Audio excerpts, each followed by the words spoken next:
Devocionais a Bíblia toda em um ano. Hoje, Oséias, capítulos 10 e 11. No capítulo 9, o Senhor chamou Israel de uvas no deserto, uma surpresa boa em um lugar árido. Agora ele declara que este povo é uma falsa videira, uma planta que dá o seu fruto, mas não para Deus, não para quem a cultivou. Em vez de usarem a prosperidade para glorificar ao Senhor, multiplicaram seus altares e ídolos. Quanto mais eles colhiam as bênçãos de Deus, mais se entregavam à idolatria. Deus os acusa de duplicidade, de ter um coração dividido. Por isso seus altares seriam destruídos. Esse é um aviso claro sobre o problema da religiosidade vazia de Israel. A partir do verso 9, o Senhor começa a denunciar o pecado do seu povo, apontando para o evento histórico em Gibeá, quando os homens de Gibeá fizeram um mal gigantesco, como relatado em Juízes capítulos 19 a 21. O mal que resultou em uma grande guerra contra a tribo de Benjamim, quase colocando fim a essa tribo. E desde os dias de Gibeá, Israel tem trilhado o caminho da violência. O Senhor adverte que aquilo que eles semearam, eles colherão. O Senhor os chamou para semearem a justiça e colherem a misericórdia. Mas eles lavraram para a maldade, e colherão agora a injustiça, e comerão os frutos da mentira. O capítulo 11 muda o tom. Ele revela o amor do Senhor ao seu povo. O Senhor começa dizendo: "Quando Israel era menino, eu o amei, e do Egito chamei o meu filho." O Senhor relembra como libertou o seu povo do Egito, guiando como um pai que ensina o filho a andar. Porém, o verso 2 traz o contraste. Quanto mais o Senhor os chamava, mais eles se afastavam dele, sacrificavam a Baalins e queimavam incenso às imagens de escultura.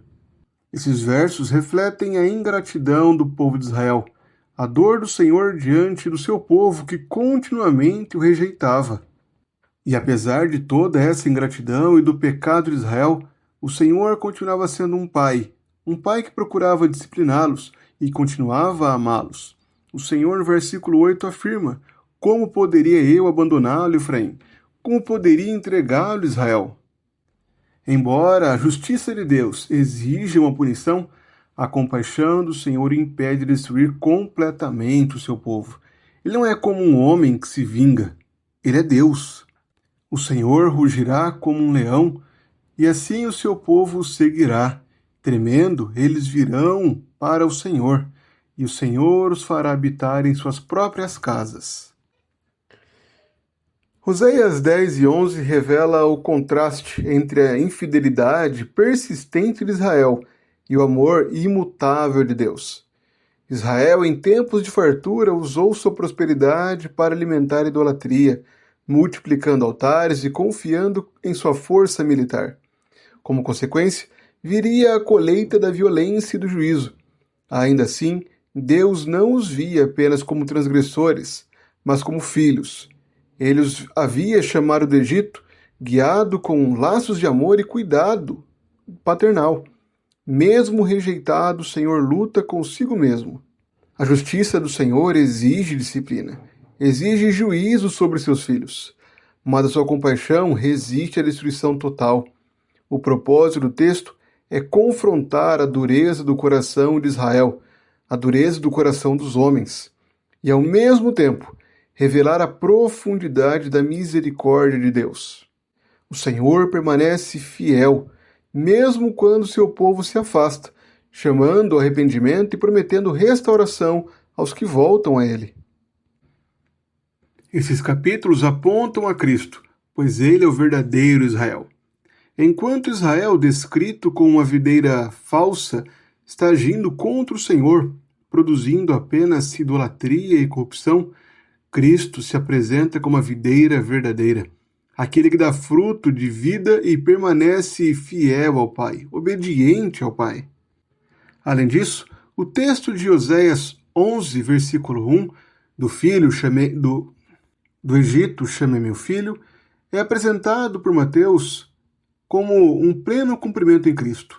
Por mais que originalmente o texto de Oséias fale sobre a vinda do povo por meio do êxodo para a Terra Prometida, Mateus o insere no contexto de Jesus voltando do Egito após a perseguição de Herodes enquanto ainda era criança. Além disso, Cristo não somente viveu de forma obediente ao Pai, sendo um contraste com Israel que falhou em obedecer a Deus, mas também ele mesmo se ofereceu como um sacrifício, satisfazendo a justiça de Deus e revelando a compaixão do Pai. Em Cristo, nós vemos o juízo sendo suportado na cruz e a restauração prometida sendo inaugurada para todos os que creem. Por meio desses textos, nós somos confrontados com uma dura verdade. A prosperidade, sem obediência a Deus, nos torna vulneráveis ao pecado, à idolatria. Quando as bênçãos de Deus são usadas para alimentar o nosso ego, o nosso conforto, a nossa autossuficiência, buscando segurança própria, em vez de gerar gratidão e adoração a Deus, nós corremos o risco de sermos arruinados pelo pecado. Isso serve como um alerta para a igreja hoje. Não devemos transformar o que Deus nos deu, seja recursos, tempo ou até mesmo a posição que ocupamos, em instrumentos de rebeldia ou negligência ao Senhor. Entretanto, o texto de Oséias também nos traz um consolo. Mesmo quando somos ingratos, quando pecamos contra o Senhor, Oséias nos lembra de que o amor do Senhor permanece o mesmo. Como o apóstolo Paulo nos lembra, se somos infiéis, ele permanece fiel, pois de maneira nenhuma pode negar a si mesmo.